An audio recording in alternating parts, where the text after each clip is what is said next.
حتى إذا جاء أمرنا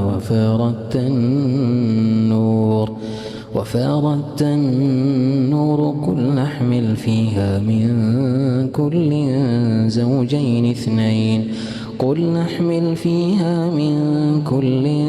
زوجين اثنين وأهلك إلا